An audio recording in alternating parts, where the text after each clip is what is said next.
জিনিস দেখে এত মনটা খারাপ হয়ে গেল, মানে আমি সব কাজ ছেড়ে ভিডিওটাই করতে বসে গেলাম। না বলে পারলাম না। একটা ক্লাস 7-এর ছেলে তার সুসাইড নোটে লিখে গেছে, হ্যাঁ, ক্লাস 7-এর ছেলে সুসাইড করেছে, বিষ খেয়ে মারা গেছে। এবং সুসাইড নোটে লিখে গেছে যে মা বিশ্বাস করো, আমি চিপসের প্যাকেট চুরি করিনি, ওটা আমি দোকানের বাইরে পেয়েছিলাম। তো ঘটনাটা এই রকম যে একটা ছেলে দোকানে চিপস কিনতে গেছিলো, সেখানে গিয়ে সে দেখেছে যে দোকান বন্ধ। তো দোকানের বাইরে একটা চিপসের প্যাকেট ছিল, সে সেটা নিয়ে আসে। তো দোকানদার পরে তাকে এসে ধাওয়া করে, বাজারের মধ্যে ওঠবোস করায়, হেনস্থা করে, আজে বাজে কথা বলে, তার বাবা মার কথাও শোনে না, মানে এমন লেভেলে যায় ছেলেটা সুসাইড করতে বাধ্য হয়। তো প্রথম কথা, দোকানদার অপরাধী, সেটা আমি মানলাম, কিন্তু তার চেয়েও বড় অপরাধী কে? এখানে যে ক্লাস 7-এর একটা ছেলে চলে গেল, এবং কতটা কষ্ট হলে সে সুসাইড নোটে লিখেছে যে আমি চিপসের প্যাকেটটা চুরি করিনি, বিশ্বাস করো ওটা আমি খুঁজে পেয়েছিলাম, এটাই তার শেষ লেখা ছিল। তো এখানে অপরাধী কে? দোকানদার না কে? সোসাইটি না ছেলেটা না কে? আমি বলবো এখানে সবচেয়ে বড় অপরাধী হচ্ছে ছেলেটার বাবা মা। ছেলেটাকে সেইভাবে তৈরি করতে পারেনি, বা ছেলেটাকে যখন বলছিল তখন তারা তাকে প্রোটেকশন দিতে পারেনি যে আমার ছেলে কেন করবে, কুড়িয়ে পেয়েছে, ঠিক আছে তুমি পয়সা নাও, মেটাও।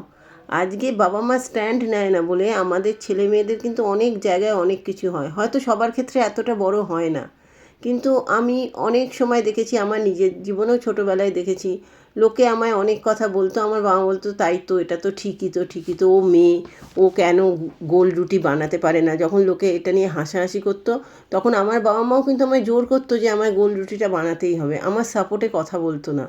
হয়তো আমি কালো ছিলাম বলে অনেকে বলতো যে তুই কালো তো তোর বিয়ে হবে না, তুই বেলা অবধি ঘুমোস তো, তুই বিয়ে হবে না।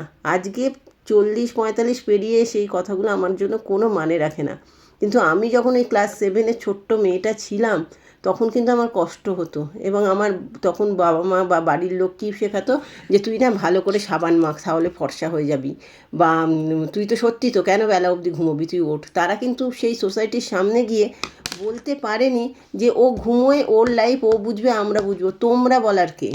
আমার মেয়ের ব্যাপারে কথা বলতে আসবে না।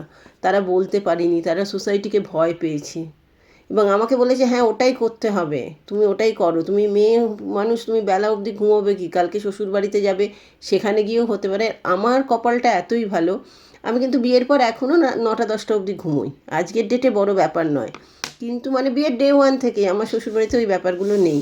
তো কিন্তু ওই যে যখন আমার 14-15 বছর বয়স, তখন কিন্তু জিনিসটা আমার বাবা মার আমার জন্য স্ট্যান্ড নেওয়াটা খুব দরকার ছিল, তখন কিন্তু নেয়নি। এখনও আমাকে বলা হয় যে ও তো সংসার করতেই পারে না, কেন? কারণ আমি ওই টিপিক্যাল মাথায় ঘোমটা দিয়ে দিন রাত সংসারে পাত করে দিই না, টুকটাক রান্না করি, নিজের জীবনটা মজা করে ঘুরে বেড়াই, এবং বিশ্বাস করুন আমি কিন্তু খুব ভালো আছি। তো সব বাবা মাদের কাছে একটাই কথা বলবো যে আপনারা বাচ্চার জন্য স্ট্যান্ড নিন। আপনার ছেলে বা আপনার মেয়ে যখন মানুষ হবে, মানুষের মতো মানুষ হবে, তখন তার সোসাইটি তাকে বলবেই, দোকানদার এসে যা ইচ্ছা বলতে পারে, আপনি বাবা মা হিসেবে আপনি স্ট্যান্ড নেবেন। যে কোনো অবস্থায় আপনি বাচ্চার সাথে থাকুন। একটা বাচ্চা যখন খারাপ রেজাল্ট করে, তার সবচেয়ে আগে খারাপটা কি লাগে জানেন? সবচেয়ে আগে খারাপ লাগে যে আমার মা দুঃখ পাবে, আমার বাবা দুঃখ পাবে। আর ভালো রেজাল্ট করলেও তাই, যে আমার মা তো খুব আনন্দ পাবে, বাবা তো খুব আনন্দ পাবে। তো একটা ছোট বাচ্চার বাবা মাই সব, কিন্তু আপনারা তার জন্য স্ট্যান্ড নিন। এই যে এই ছেলেটার ব্যাপারটা এক্সট্রিম, কিন্তু অনেক ছোট ছোট ব্যাপার, সেখানে কিন্তু স্ট্যান্ড নিন প্লিজ। এটা রিকোয়েস্ট, সবার কাছে রিকোয়েস্ট, বাচ্চার জন্য স্ট্যান্ড নিন। আপনার বাচ্চা ঠিক হোক ভুল হোক, সবাই তো 2 আর 2 4 হয় না, কেউ তো অন্যভাবেও 4 করতে পারে, কেউ 5-1 করেও 4 করতে পারে, কেউ -5 + 9 করেও 4 করতে পারে, সবাইকে 2+2 4 করতে হবে এমন কোনো কথা নেই। তো আপনার বাচ্চা যে হোক, যেমনই হোক, আপনি তার সাথে বলুন আমি তোমার সাথে আছি। সে যদি কোনো ভুল করে তাকে আপনি ঠিক করুন, কিন্তু বাইরের লোককে সেই জায়গাটায় ঢুকতে দেবেন না কোনো দিন। যদি সত্যি এই ছেলেটি ধরে নিলাম চোর হতো ওখানে, ঠিক আছে, তার বাবার উচিত কী ছিল, মায়ের যাই না ভাবাই 10 টাকার চিপস চুরি করেছে, তুমি 100 টাকা নাও, আমার ছেলেকে কিছু বলবে, তারপর তাকে বাড়ি গিয়ে বোঝাতে পারতো, শাসন করতে পারতো, তাহলে কিন্তু ছেলেটা যে প্রাণে বেঁচে যেত, এবং তারপরে ভালোও হয়ে যেত, শুধরে যেত। কিন্তু আজকে বাবা মা স্ট্যান্ড নিল না বলে একটা প্রাণ চলে গেল। প্লিজ আপনার বাচ্চা যে হোক যেমন হোক বাচ্চার জন্য স্ট্যান্ড নিন।